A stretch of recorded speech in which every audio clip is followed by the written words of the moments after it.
জানটো মানে হেৰি নাই, কথাটো হ'ল যে আমাৰতো সোণাপুৰ অঞ্চলত আমি বহুদিনৰ পৰা আমাৰ এই অভিযানটো চলাই আছোঁ। বিশেষকৈ আজি 26 জানুৱাৰী, এইটো গোটেই ভাৰতবৰ্ষতে ড্ৰাই ডে, আপোনালোকে জানেই। এই ড্ৰাই ডেটো ভালকৈ আমাৰ ইমপ্লিমেণ্ট হৈ আছে নে নাই, সেইকাৰণে আমাৰ সোণাপুৰ অঞ্চলত যিমানখিনি আমাৰ বাৰ লাইচেঞ্চ থকা ৰেষ্টুৰেণ্টবিলাক আছে তাতেও আমি অলপতে ভিজিট কৰিলোঁ। তাতে আমি ধুনীয়াকৈ চব দেখা পালোঁ, চব ঠিক ঠাকে আছে, কোনো মানে বাৰ লাইচেঞ্চৰ কোনো প্ৰব্লেম নাই, ক'তো ড্ৰিংক চাৰ্ভ হোৱা নাই আজি। আৰু বিশেষকৈ ধৰক যে সোণাপুৰ অঞ্চলত কিছুমান ধাবাত আমি গম পাওঁ কেতিয়াবা মানুহবিলাকে কাষ্টমাৰবিলাকে নিজেও অলপ চলপ লিকাৰ লগত কেৰি কৰি আনি মাজে মাজে ইয়াতে খাই থাকে। সেইকাৰণত মানে আমি এইবিলাক জেগাতো আজি অলপ মানে ষ্ট্ৰিক্টলি চাই আছোঁ যে ক'তো যদি আমি দেখা পাওঁ যে এই ৰুলটো ভায়োলেট কৰিছে তেতিয়াহ'লে আমি আবকাৰী নিয়মমতে তেওঁলোকৰ পৰা পদক্ষেপ ল'ম আৰু যিটো হেৰি আছে। কিন্তু এতিয়ালৈকে মই যিমানখিনি ধাবা ঘূৰিলোঁ, বহুখিনি ধাবা সোণাপুৰৰ আজি মই গ'লোঁ, ৰিজৰ্টত গ'লোঁ, কিন্তু তাতে চবতে মই ড্ৰাইয়ে পাইছোঁ, কোনো এতিয়ালৈকে কোনো হেৰি নাই।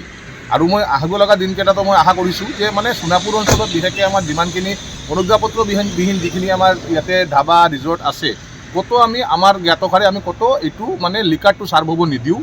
লিকাৰ চাৰ্ভ যদি কোনোবাই কৰে তাৰপিছত কিন্তু আবকাৰী নিয়মমতে তেওঁলোকৰ ওপৰত মানে ডাঙৰকৈ পদক্ষেপ লোৱা যাব। বেলেগ সোণাপুৰ অঞ্চলত আমি অলৰেডি 16খন ধাবাৰ ওপৰত আমি যোৱা 2 মাহতে আমি গোচৰ ৰুজু কৰিছোঁ, তেওঁলোকৰ ভালকৈ ফাইনো কৰা গৈছে। সেইটো কাৰণত মানে যদি আহিব লগা দিনতো যদি আমি এনেকৈ পাওঁ তেতিয়াহ'লে আমাৰ ফালৰ পৰা যিটো একশ্যন হয় এইটো লোৱা যাবই। খেতি অঞ্চলতো দেখা গৈছে বিগত সময়ছোৱাত বহুতো তেনেকুৱা অবৈধভাৱে তেওঁলোকে হয়, মানে খেতি অঞ্চলতো আমি 3খন ধাবাৰ ওপৰত আমি কৰিছোঁ। এটা আছিল আপোনাৰ আইতাৰ হোটেল, তাৰপিছত এটা আছিলে আপোনাৰ ৰামধেনু ধাবা, আৰু এটা আছিল আপোনাৰ অসমী ধাবা। 3খন ধাবাৰ ওপৰত আমি অলৰেডি গোচৰ ৰুজু কৰিছোঁ যোৱা মাহতে, আৰু তেওঁলোকক ফাইনো কৰা গৈছে। সেইটো কাৰণত মানে আমি ক'তো বাদ দিয়া নাই। আমাৰ যিখিনি এৰিয়া আমাৰ আছে সোণাপুৰ অঞ্চলত, আমি একদম এতিয়া ইয়াৰ পৰা আমি আকৌ এতিয়া 14 মাইল ছাইডতো যাম। যোৱাকালি 14 মাইল ছাইডতো আমাৰ এটা ডাঙৰ এটা অভিযান হৈছে। অভিযানত আমি মানে বহুত পৰিমাণত আমি মেঘালয়ৰ সুৰা জব্দ কৰিবলৈ সক্ষম হৈছোঁ। সেইকাৰণত আমাৰ মানে অভিযানটো চলিয়ে থাকিব, আৰু যাতে এই বস্তুখিনি যাতে কোনো প্ৰব্লেম নহয়। আৰু বিশেষকৈ আমাৰ CDC ছাৰে যিটো আমাক ইনষ্ট্ৰাকশ্যন দিছে যে আজিৰ ডেটত যদি আমাৰ ইয়াতে যদি অনুজ্ঞাপত্ৰবিহীন যিখিনি জেগাত যদি কিবা লিকাৰ চাৰ্ভ কৰিছে বা যদি কোনোবা কাষ্টমাৰে লৈও আহিছে, আমি কিন্তু এইটো হ'ব নিদিওঁ। CDC ছাৰৰ ইনষ্ট্ৰাকশ্যন আছে, এইটো আমি হ'ব নিদিওঁ।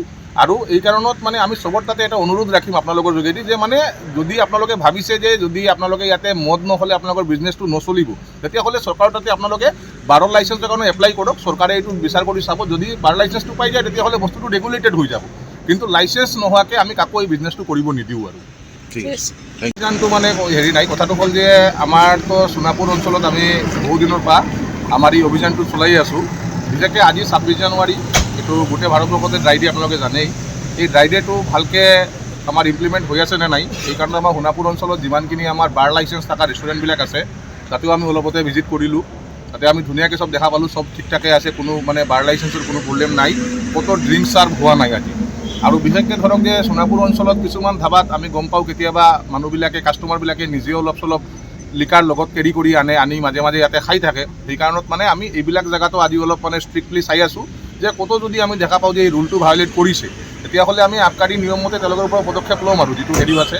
কিন্তু এতিয়ালৈকে মই যিমানখিনি ধাবা ঘূৰিলোঁ, বহুখিনি ধাবা সোণাপুৰৰ আজি মই গ'লোঁ, ৰিজৰ্টত গ'লোঁ, কিন্তু তাতে চবতে মই ড্ৰাইয়ে পাইছোঁ, কোনো এতিয়ালৈকে কোনো হেৰি নাই।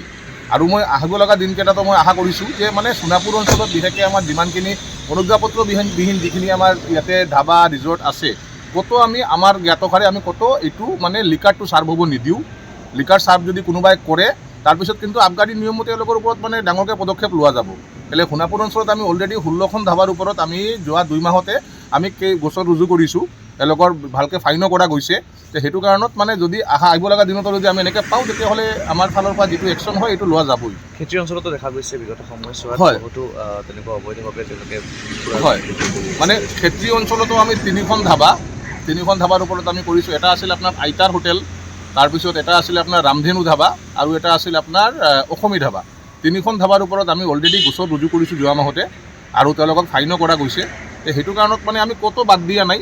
আমাৰ যিখিনি এৰিয়া আমাৰ আছে সোণাপুৰ অঞ্চলত, আমি একদম এতিয়া ইয়াৰ পৰা আমি আকৌ এতিয়া 14 মাইল ছাইডতো যাম। যোৱাকালি 14 মাইল ছাইডতো আমাৰ এটা ডাঙৰ এটা অভিযান হৈছে। অভিযানত আমি বহুত পৰিমাণত আমি মেঘালয়ৰ সুৰা জব্দ কৰিবলৈ সক্ষম হৈছোঁ।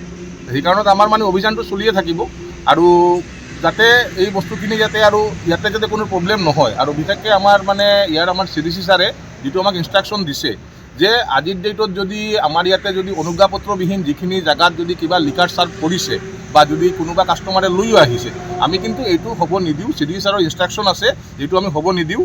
আৰু এই কাৰণত মানে আমি চবৰ তাতে এটা অনুৰোধ ৰাখিম আপোনালোকৰ যোগেদি যে মানে যদি আপোনালোকে ভাবিছে যে যদি আপোনালোকে ইয়াতে মদ নহ'লে আপোনালোকৰ বিজনেছটো নচলিব, তেতিয়াহ'লে চৰকাৰৰ তাতে আপোনালোকে বাৰৰ লাইচেঞ্চৰ কাৰণে এপ্লাই কৰক। চৰকাৰে এইটো বিচাৰ কৰি চাব, যদি বাৰ লাইচেঞ্চটো পাই যায় তেতিয়াহ'লে বস্তুটো ৰেগুলেটেড হৈ যাব।